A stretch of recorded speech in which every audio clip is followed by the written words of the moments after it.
I'm not sure this is the place to post this, but I just want to get my excitement out somewhere, so I figured that counts as getting off my chest. Shout out to / who helped me discover this subreddit.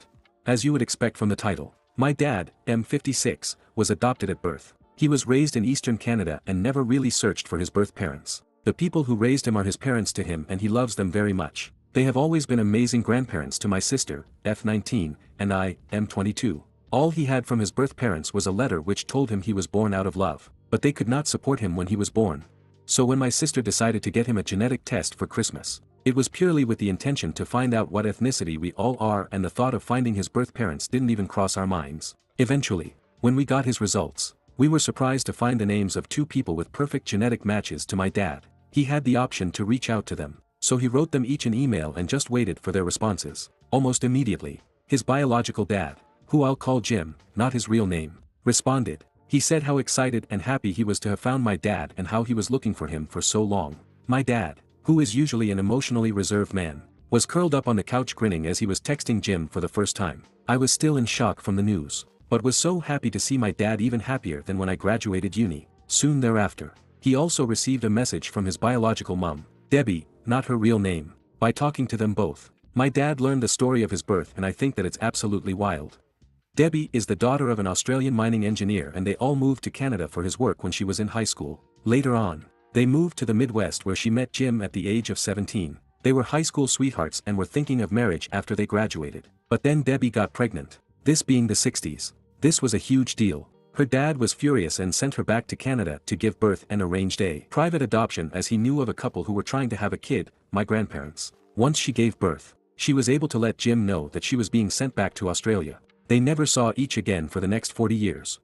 Jim apparently was only able to move on once he received a letter over 5 years later from Debbie, saying that she got married. Eventually, he got married too, and they moved to the West Coast. But his wife got into a terrible car crash and lost the use of both legs and one arm, so they were never able to have kids. Debbie had 3 daughters in Australia, the oldest of which is 7 years younger than my dad. They saw each other for the first time around 12 years ago, as they reconnected on Facebook, and Debbie happened to be taking a trip to the west coast of America.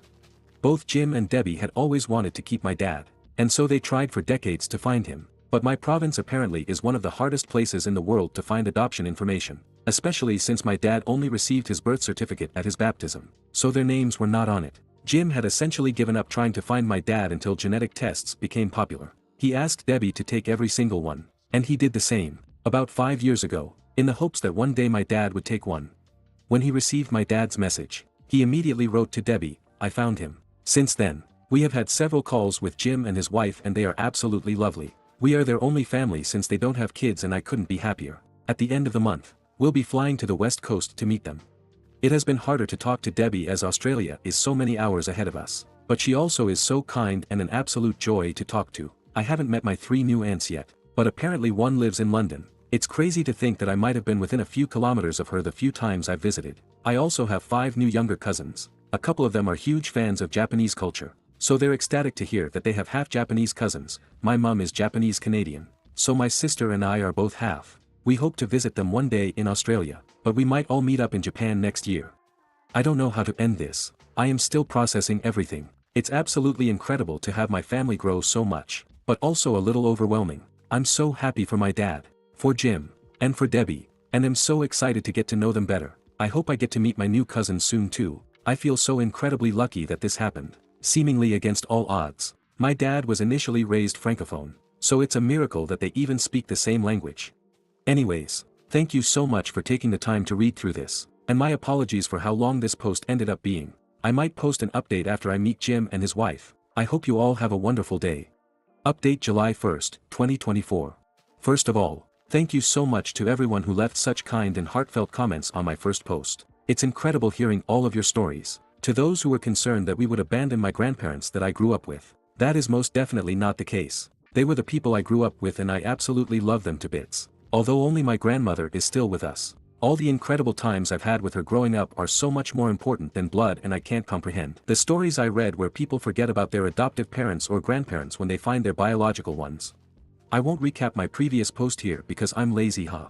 So, we just got back from visiting Jim and his wife, who I'll call Mary, not her real name, on the West Coast, and it was one of the best experiences of my life. We spent a week in their city and got to experience so much with them. Our first time meeting them in person was very emotional and felt very surreal. We spent the whole day looking through my dad's and our old photos, basically catching Jim up on everything that he has missed over the past 56 years. We also got to see so many of his and Mary's old photos too, which was very cool. We went to a park near their house and on the walk, I heard Jim whisper, "My son," with a massive smile across his face.